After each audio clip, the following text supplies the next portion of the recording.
Hi, this is Colleen McGee bringing you the 23rd episode of Fort Riley's podcast. Today, we're talking to Hadassah Baker about National Energy Action Month, and we're going to find out some things that'll save you and the government some money. Hadassah Baker. I am a general engineer with DPW Utilities and Energy Branch. So October is National Energy Action Month. And basically, this is the time of the year we especially try to raise awareness about our energy use, our energy efficiency, resilience. We as a community collectively can do and are doing to save our energy cost and reduce waste. So this is the time of the year, you said, that we start taking stock of the cost of energy. It's a good time because we're transitioning in the way we use some of our energy around this time of year. Yeah, that is true.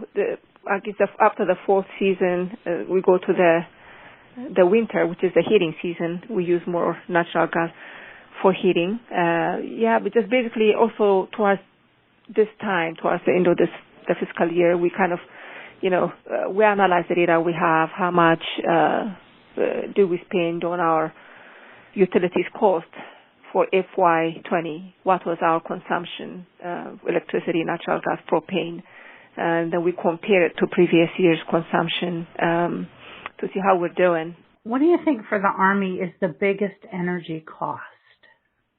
So the Army is the largest federal electricity consumer. The Army's total utility bill in FY19, for example, was 1.1 billion. The electricity, I mainly used like for facilities and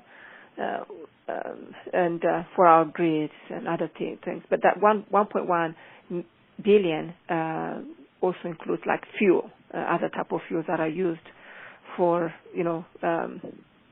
jet fuels and other type of things. But as far as electricity, the Army is the largest federal electricity consumer. 1.1 billion is a big number, and it's hard to wrap your mind around the idea that you and I, as normal people working in our office, can have some positive impact on that, in that huge bucket of a number. Oh, yes. Yeah, definitely understandable. That's a very large number.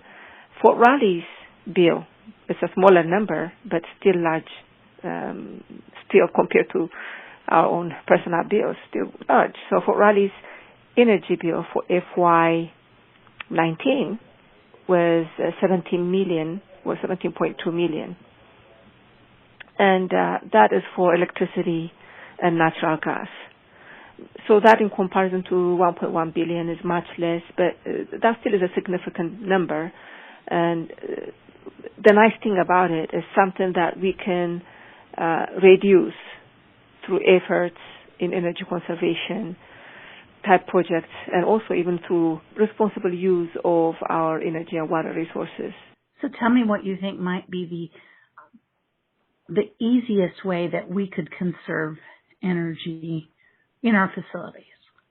So as far as what we call a low-cost, no-cost energy-saving measure would be just our own action and awareness of our energy use. For example, turning off lights and equipment that we're not using. That is an instant saving right there if we adopt that behavior and practice it all the time. Another way would be maybe in our homes or maybe even in our offices where we don't have scheduled temperature setting, just not conditioning a space that is not being occupied.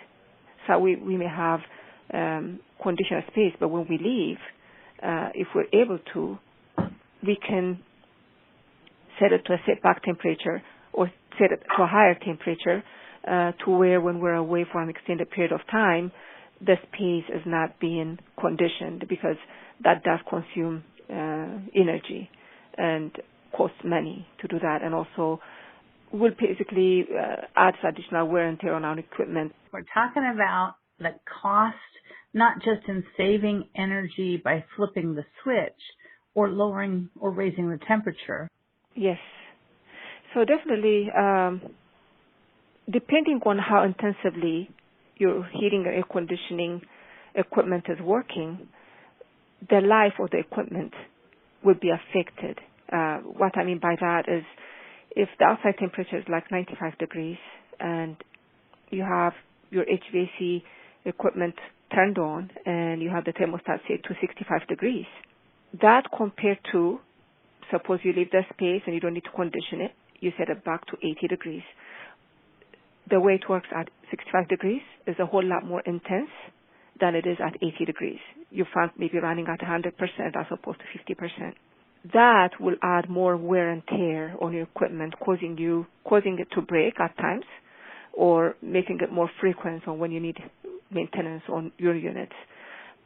Just basically being conscious of when not conditioning a space that's not being occupied or having a set point temperature based on, Army authorized set point temperature, for example, for occupied space and unoccupied, and just following those guidelines will help not only with our energy savings, but also with our maintenance cost to keep our HVAC system maintained.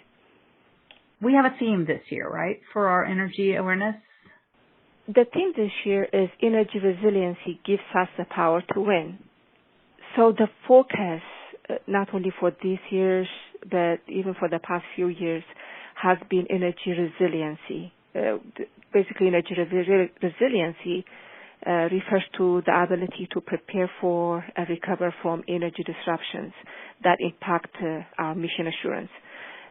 So basically, this could be disruptions to our grid system. This could be man-made, act of nature, but we want to be prepared and have the necessary energy and water resources to overcome and be resilient in case of any type of outages. To achieve our energy resiliency goals, our Fort Riley installation completed the installation energy and water plan in FY20, where critical mission facilities and infrastructure were identified.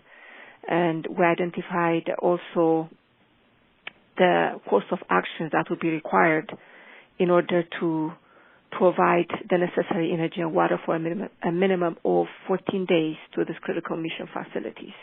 What goes hand in hand with energy resiliency is energy efficiency. Basically knowing what our energy need is, water and electricity, natural gas, and being prepared to provide it in any contingency. So you're looking at the capacity that's needed on a day-to-day basis and trying to make sure that we're really smart with that, and then that we have some room in our system for overcoming those disruptions or an increased need due to mission. Yes, and it also is basically having for example, backup generators for critical mission type facilities, or one of the projects that's at a conceptual level right now. It's an F1, it's an ERSA project for FY23 would be to have a centralized backup generator. Basically what that would do, and it would be that generator would be also connected with microgrid to our critical mission facilities in that area. And should we should have outage, or if the grid fails, then these facilities will still be powered from the centralized generator. The nice thing about this project is that, and the plan of this project is not only to provide resiliency, which is really important and the big focus, it also will save us on our energy cost. We'll use it for peak shaving, or to reduce our demand during the summertime when our electric demand is at its peak. We'll use it to shave our peak. Double benefit from the point of saving us cost, as well as providing us with the resiliency that we need. Thank you for joining us today. I hope you've learned a tip or two, and don't forget, turn out the light.